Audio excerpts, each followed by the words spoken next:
지금부터는 시스템 평가에 관한 심화학습 진행하도록 하겠습니다. 자, 먼저 1번 문제 살펴보도록 할게요. 자, 시스템 평가 시 처리 시간을 계산할 때 사용하는 그런 추정 방법이 있었죠. 세 가지 방법이 있었습니다. 그 추정 방법과 거리가 먼 곳은 이렇게 물어봤죠. 저희가 본 내용 할 때는 이제 견적이라고 하는 용어를 썼었어요.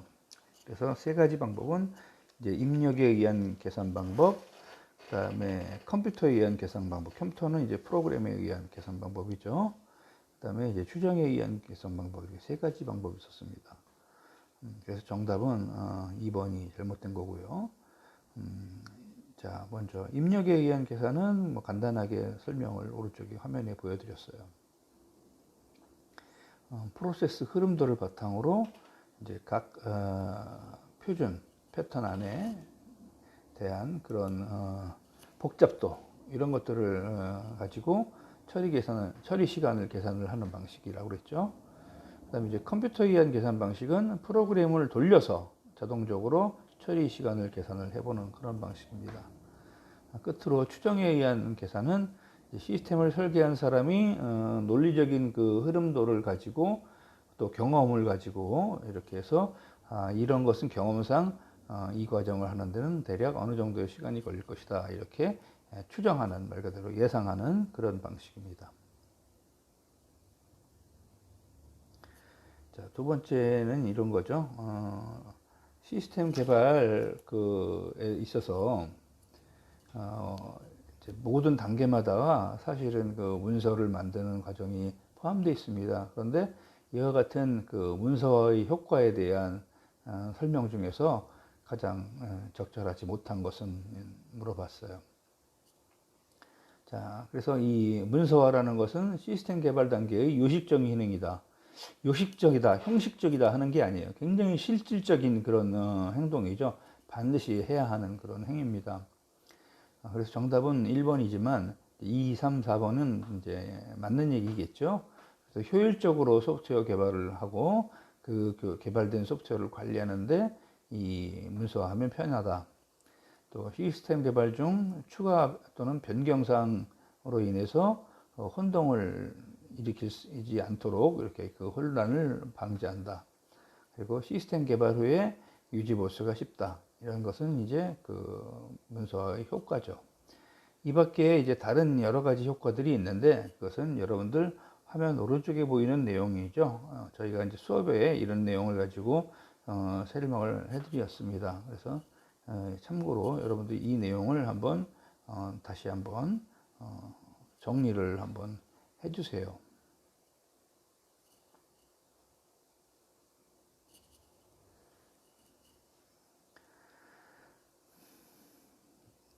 네. 자, 그 다음에 이제 우리가 회사의 관점에서, 즉 경영하는 측면에서 시스템 개발을 이제 문서화할 때 기대할 수 있는 효과 중에서 가장 거리가 먼 것은 하고 물어봤습니다. 이 시스템 개발할 때 문서화를 하면 이제 이 문서를 바탕으로 개발자나 아니면 운영자가 서로 원활하게 소통할 수가 있겠고요. 또 생산성이 향상될 수가 있습니다.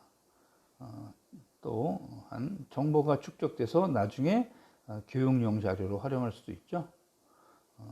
그런데 이제 4번 보기는 뭐가 잘못되냐면 시스템 개발에 있어서 아주 요식적인 그런 절차를 강조할 때 이 문서화가 도움이 된다 하는 얘기예요. 이런 요식적이다라는 것은 시스템에 대한 어떤 문서화하고는 거리가 먼 그런 내용이 되겠습니다.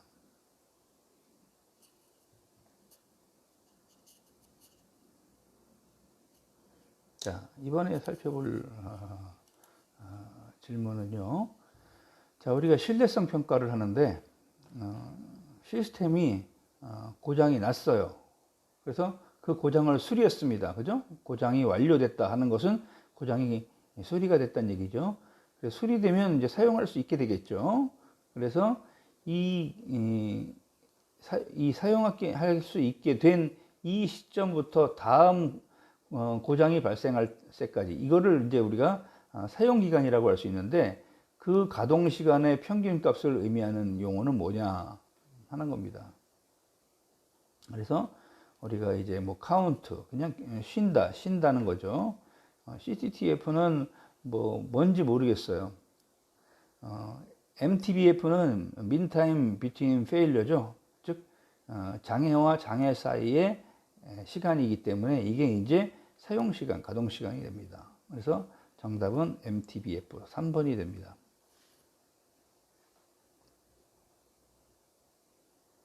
MTTR에 대한 내용은 여러분들이 학습 내용을 참고를 해서 무슨 의미인지 한번 파악을 하셨으면 좋겠습니다.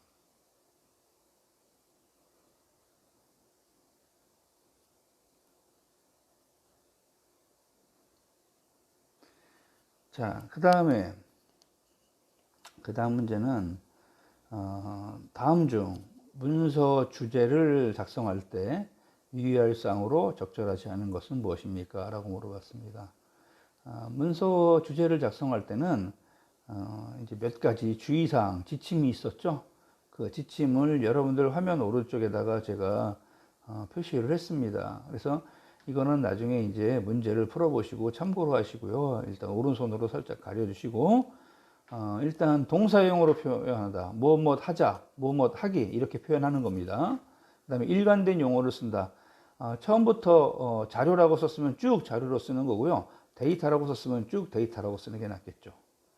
그리고 간단하고 친숙한 언어를 쓴다. 데이터나 자료 중에 어느 게 친숙해요? 예를 들면, 그러면 데이터가 친숙하다면 그런 데이터, 또 영어식 표현 이렇게 이제 같이 쓰는 겁니다. 그리고 될 수 있으면 간단하게 짧은 문장으로 이렇게 표현하도록 이렇게 돼 있죠. 그래서 4번 보기가 이제 설명이 잘못됐습니다. 여기서 설명하지 않은 보기에 포함되지 않은 것 중에 이제 사용자가 특정한 단계를 수행하는 방법을 알고 있다는 그런 전제, 가정을 깔고서 그 단계에 대한 설명을 하지 않으면 안 된다는 얘기입니다. 그죠? 사용자는 그런 내용을 잘 모른다라고 그렇게 가정하는 것이 온당한 일입니다. 그리고 직접적인 지시와 함께 동사형으로 표현을 하고, 그 다음에 이제 병렬 문법 구조를 사용을 하고, 그리고 단계를 행동으로 올바르게 이렇게 사용을 하고 짧은 단락을 사용한다 하는 것이 이 지침이죠.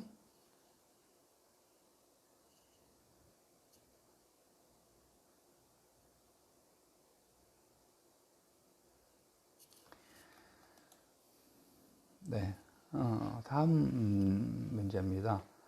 다음 중 시스템 개발의 각 단계에서 문서의 장점이 아닌 것은 무엇입니까? 시스템 개발의 각 단계라고 하면 분석 단계, 설계 단계, 구현 단계, 그 다음에 시험 단계, 그 다음에 사용 및 유지 보수 단계, 뭐 이렇게 이제 세분화시킬 수 있는데, 각 단계마다 어떤 보고서 형식, 지침서 형식, 설계서 형식으로 문서들이 계속 발생을 합니다. 그러면 이렇게 문서를 남기게 됨으로써 새로운 담당자가 지정됐을 때 기존에 이루어졌던 작업 내용을 쉽게 파악할 수 있겠죠.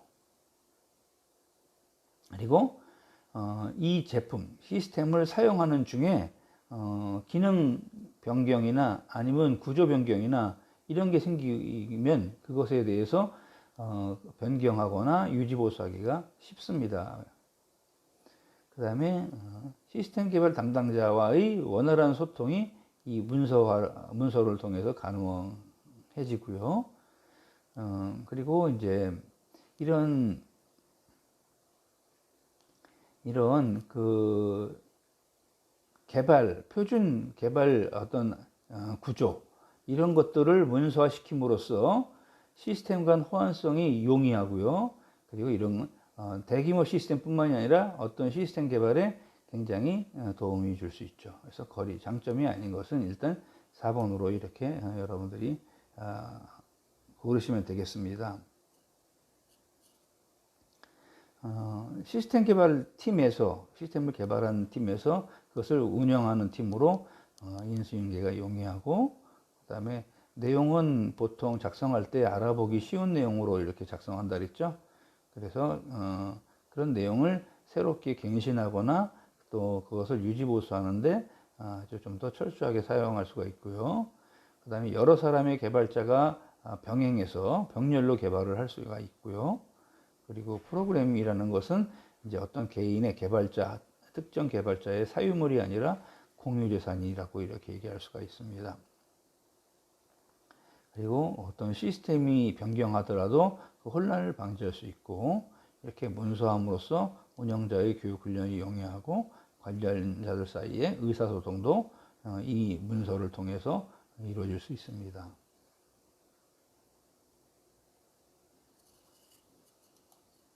자, 시스템을 도입할 때 고려할 사항으로 거리가 먼 것은, 자, 이거 여러 가지가 있었는데요.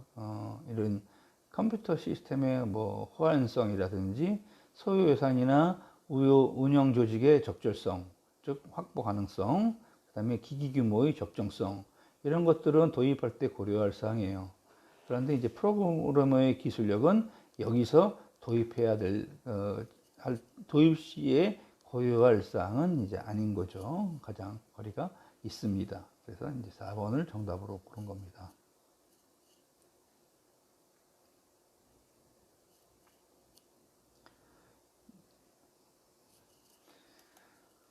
자, 문서화의 목적으로 볼 수 없는 것은 무엇인가요? 문서화는 기본적으로 시스템을 개발한 후에 변경을 하더라도 그 변경으로 인해서 혼란이 생기면 안 되겠죠. 그런 것을 방지하도록 하기 위한 목적도 가지고 있고요. 그 다음에 시스템 개발 후에 사용 중의 시스템을 유지 보수할 수 있도록 쉽게 유지 보수할 수 있도록 하려고 하는 목적도 가지고 있습니다. 그리고 여러 개발자가 병렬 개발이, 즉 동시에 다양한 모듈을 개발을 해나가서 나중에 하나로 합칠 수 있도록 하는 이런 병렬 개발이 가능하도록 해줍니다. 이런 것들은 이제 문서의 목적이고요. 그 다음에 이게 이제 요식적인 과정이다. 아닙니다. 꼭 필요한 그런 절차적인 과정이죠.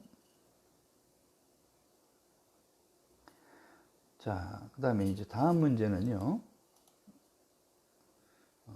다음 중 표준화 설계를 위해 갖추어야 할 요소가 아닌 것은 무엇입니까? 자, 우리가 표준화 설계를 위해 갖춰야 할 요소 4가지로 정의를 했는데, 자, 프로그램 작성 지침서를 통일한다. 그리고 상세한 흐름도를 통일한다. 뭐 용지나 기호나 거기 어떤 작성 요령 이런 것들을 이제 통일해서 일관성을 유지한다는 거고요. 코딩을 통일한다 하는 것은 이제 파일이나 아니면 어떤 작업, 상수, 뭐 번지, 뭐 이런 것들을 명칭 이런 것들을 다 통일한다는 거죠. 그리고 이제 4번째는 디버깅의 통일입니다. 그래서 디버깅은 테이블에, 즉 책상에 올려놓고 눈과 머리로 검사하는 이런 방식과 또 기계, 컴퓨터가 이제 소량의 데이터를 입력하면서 그 결과의 정확도를 검사하는 이런 방식이 있는데, 이 디버깅의 통일, 이게 4가지를 가지고 이제 합니다. 근데 보기에서 그래서 정답이 아닌 것은 뭐냐면 시스템 정의를 통일한다고 하는 3번이 이 표준화 프로그램을 표준화해서 이를 설계하기 위한 그런 필수 요소가 아니죠.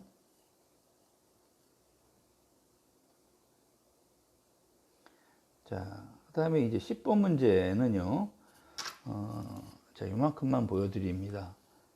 표준화 항목에, 문서화 항목의 표준화, 그 다음에 문서화 항목의, 문서화 표기의 표준화, 그러니까 항목의 표준화, 표기의 표준화, 이 2가지 표준화에 대해서 설명을 하시오 하는 겁니다. 여러분, 이 내용은 이제 앞에 학습했던 그 강의 노트를 참고해서 여러분들이 좀 작성을 해보겠습니다. 몇 분 시간을 드리겠습니다.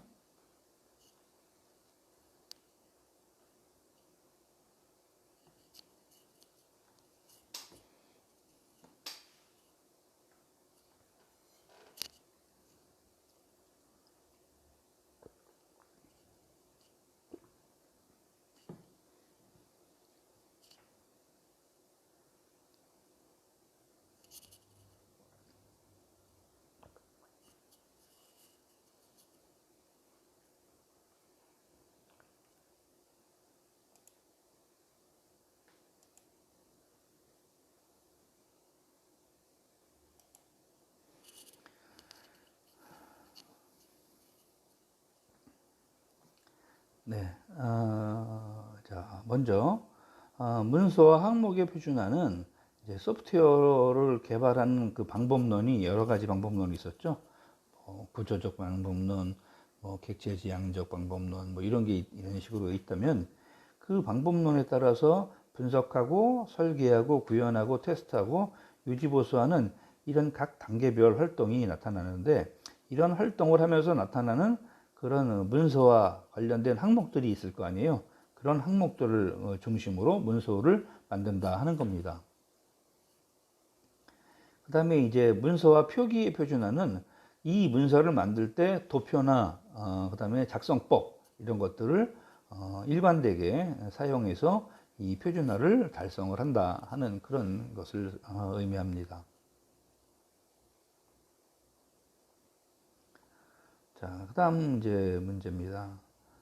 우리가 시스템을 평가를 하면서 아래에 설명된 평가 항목은 뭐냐 하는 겁니다. 자, 아래 이 화이트 박스 안에 있는 내용은 이런 거예요. 자, 시스템이 실패 없이 많은 작업을 얼마나 정확하게 처리하고 효율성과 이점을 제공하는지를 평가하는 것이다. 뭐에 대한 평가냐? 이것은 신뢰성 평가에 대한 설명이죠. 그래서 보기 3번에 Reliability Evaluation이 신뢰성 평가가 되겠습니다. 자, 보기 1번은 이제 기능 평가예요. Functional Evaluation. 그 다음에 이제 2번 Performance Evaluation은 이제 성능 평가입니다. 그 다음에 4번에 Efficiency Evaluation은 이제 효율성 평가죠.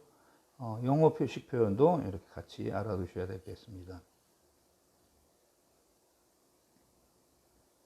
정답은 이제 3번입니다. 왜 이제 이게 3번이 되는지, 이제 여러분들 이참에 이제 기능 평가와 성능 평가, 그 다음에 효율성 평가라는 것에 대한 것이, 효율성 평가는 사실 여기 이제 들어있는 내용은 아니지만, 이 기능 평가, 성능 평가에 대한 것은 같이 한번 이참에 다시 한번 찾아서 정리를 한번 해주세요. 이것도 한 1, 2분 정도 시간을 드리겠습니다.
네, 한번 정리해 보셨죠?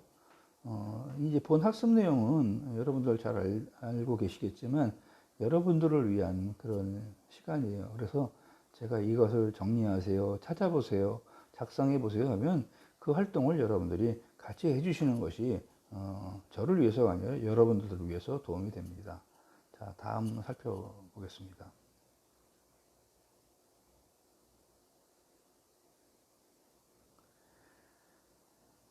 다음은 이제 문서화가 관리자에게 미치는 영향과 관련이 없는 것은 무엇입니까? 이렇게 이제 우리가 영향에 대한 문서화 효과죠. 이런 것에 대해서 이제 다양하게 분석을 했는데 그 중에 이제 관리자와 개발자로 나눠서 효과를 한번 정리를 해놨었습니다. 그래서 여기서는 이제 관리자에 대한 그 영향인데요. 관리자에 대한 영향은 이제 5가지로 구분을 했었죠. 그래서 이제 작업 계획을 수립하기 쉽게 하고, 무엇 하기 쉽다라는 것은 용인데 용이하다 하는 것보다는 하기 쉽다가 낫겠죠, 표현이. 또 작업 관리가 쉽다. 그리고 인원 투입 같은 것을 수립하기도 쉽고, 그 다음에 작업 분배가 쉽고, 그 다음에 외주 관리하기가 쉽다. 그러니까 자체 개발하지 않는 것은 외부에 있는 다른 회사나 기관에게 부탁을 해서 이제 개발을 하게 되는데, 이때 그 외주 업체에서 어떻게 프로그램을 또는 뭐 문서 관련 이제 개발 사항을 개발하고 있는지를 문서로 받으면 관리하기가 쉽겠죠. 이제 그런 특징이 있습니다. 그래서 여기서 관련이 없는 것은 뭐냐면 3번이죠. 프로그램 작성이 용이하다. 자, 이 프로그램 작성이 용이하다라고 하는 것은 개발자에게 주는 효과예요. 그래서 이제 개발자에게 주는 효과는 이렇게 6가지가 있습니다. 밑에 개발자에 주는 효과가 이렇게 5가지. 이거는 개발자가 아니라 관리자에게 주는 효과입니다. 이 부분은 제가 오타가 됐고요. 개발자에게 주는 효과는 이 부분 6개죠. 그래서 먼저 소프트웨어 시스템에 대해서 이야기가 쉽고, 시스템을 분석하고 설계하는데 아주 효과적으로 할 수 있다. 그리고 프로그램을 쉽게 쓸 수 있고 작성할 수 있고, 그 다음에 프로그램을 코딩할 때 오류를 줄일 수 있고, 그 오류를 발견해서 쉽게 수정할 수 있고, 그래서 프로그램의 변경이나 보수가 쉬워진다라고 하는 그 개발자가 얻는 효과가 생깁니다. 이와 같은 식으로 여러분들이 정리를 해 주셔야 되겠습니다. 자, 시스템 평가의 목적으로 적합하지 않은 것은 무엇입니까? 이렇게 물었죠. 자, 시스템의 성능이나 유용성을 판단할 수가 있고, 그 다음에 시스템이 제대로 운영되고 관리되고 있는지를 판단할 수 있습니다. 다른 시스템을 개발할 때 현재 평가 대상 시스템에서 일어났던 그런 잘못을 다른 시스템을 개발할 때 다시 되풀이하지 않을 수가 있겠죠. 이런 것들은 그 목적에 적합하고, 그 다음에 시스템의 신뢰성 이해하고는 아주 거리가 좀 있습니다.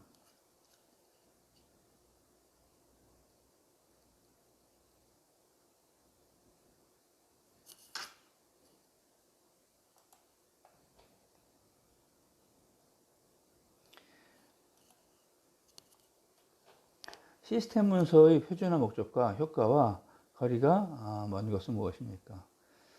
인사 이동할 때 프로그램 작성 및 보수에 대해서 인계 인수가 용이하다. 그리고 프로그래밍을 하는 데 드는 노력이나 시간, 비용을 줄일 수 있고, 그리고 이제 작업 프로세스나 모델 변경에 따라 프로그램 변환이 쉽죠. 어렵지 않습니다. 상대적으로 이게 훨씬 쉽죠. 3번이 일단 답이고요. 4번 프로그래밍이 쉽기 때문에 개방형 프로그래머를 양성할 수 있다라고 했습니다. 자, 그렇죠. 정답 3번을 여러분들이 발견할 수 있었을 테고요. 자, 이제 4번은 시스템 평가의 목적에 대해서 한번 정리하고 설명을 해 주십시오 하는 겁니다. 자, 여러분 이것도 좀 정리할 시간을 드리겠습니다.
자, 시스템 평가의 목적은 자, 일단 그 시스템의 성능이나 유용도, 수행 능력 이런 것들을 판단하려고 평가를 하는 거고요. 그 다음에 이 시스템을 운영하거나 또는 개발하거나 하면서 들어갔던 비용들, 처리 비용, 그 다음에 효율성, 그런 것에 그 개선점은 없었는지를 파악하기 위해서 평가를 합니다. 다음에는 이제 그런 혹시 실수가 있었다면 실수를 하지 않으려고 하는 거고요. 그 다음에 다음에 또 활용할 수 있는 부분이 있으면 활용하기 위해서 그러는 거죠. 시스템을 적절하게 운영 및 관리하고 있는지도 이 평가를 하면서 파악할 수가 있고, 다른 시스템을 개발할 때 동일한 오류 발생을 방지하고, 그 다음에 다른 시스템을 개발할 경우에 원활한 진행을 위한 참고 자료로 삼기 위해서 이렇게 시스템 평가를 하고 이것도 평가 내용을 문서로 만들어 두겠죠. 자, 이제 다음 문항은 이렇습니다. 시스템의 판정 기준에 대해서 작성하시오. 이렇게 제가 이제 했어요. 시스템 판정 기준이 한 7가지 정도가 있어요. 여러분들 그 판정 기준이 어떤 의미를 갖는지 한번 조사를 해보세요. 자, 제가 판정 기준 한번 말씀드려 볼게요. 자, 시스템 정확성, 신뢰성, 유연성, 효율성, 편리성, 안전성, 생산성, 이렇게 이제 7가지 판정 기준이 있습니다. 그러면 이 각각의 이 성질, 특성들이 어떤 것을 판단하기 위한 그런 특성들인지 한번 여러분들이 조사를 해서 한번 저에게 레포트로 보내주시면, 제출하시면 되겠습니다.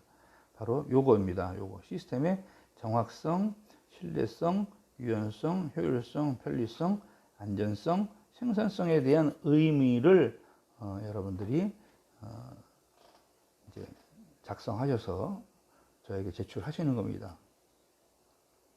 마찬가지로 지금 작성 시간을 좀 드릴게요.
자, 그 다음에 이제 다음 문제입니다. 다음 문제는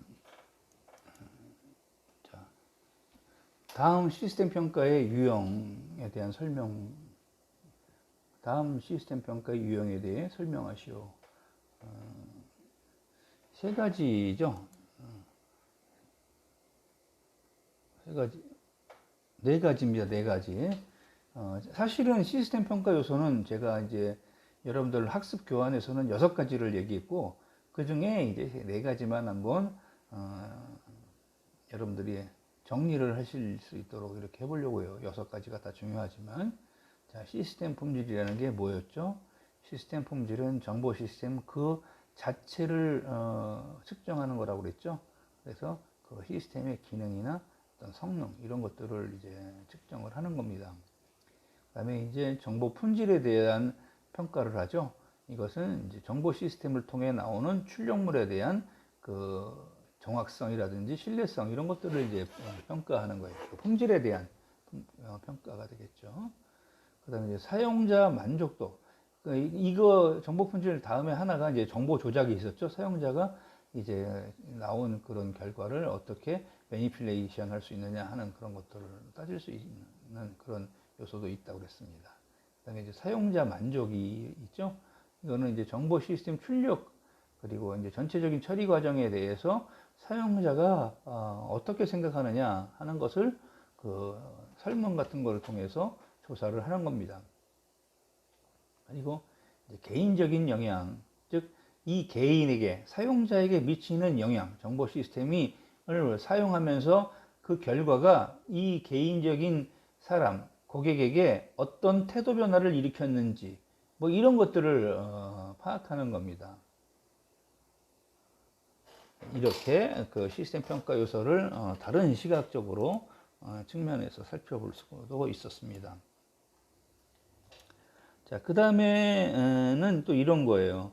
우리가 이제 정보 시스템 평가, 이런 시스템 평가의 유형을 보면 세 가지로 나눠서 평가를 할 수 있다고 그랬습니다. 이제 기술 평가와 운영 평가와 경제성 평가. 그렇죠.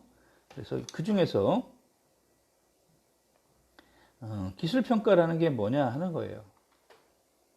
또 운영 평가라는 게 뭐냐, 경제성 평가라는 게 뭐냐. 자, 기술 평가다 하면 결국 프로그램, 즉 응용 프로그램이 기술적으로 실행 가능한지를 보는 겁니다. 그리고 운영 평가다 하면 입력이나 에러 레이트, 출력의 적시성, 시간에 딱 맞게 출력이 나와야 되죠.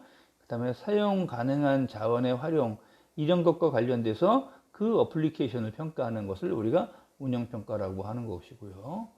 경제성 평가는 이제 실제로 들어간 그 시스템을 운영하는 데 들어가는 여러 가지 비용, 뭐 운영비라든지 뭐 이런 것들, 개발비, 운영비 이런 것들인데 이 비용과 그 다음에 이 시스템이 얻어주는 실질적인 편익을 비교를 하는 거예요. 그래서 편익이 월등히 크다 하면 이것을 우리가 활용해야 되겠죠. 그래서 유용하다 이렇게 판단할 수 있는 거고, 비슷해 비용하고 실이익 아니면 뭐 마이너스야 이러면 이거는 유용하지 못한 시스템으로, 나쁜 시스템으로 이렇게 취급을 할 수밖에 없습니다. 그런 내용에 대한 생각을 여러분들이 정리하시게끔 이 문항을 내드렸어요. 그래서 다시 한번 여러분들 잘 읽고 어떤 의미인지를 생각을 한번 하셔야 되겠죠.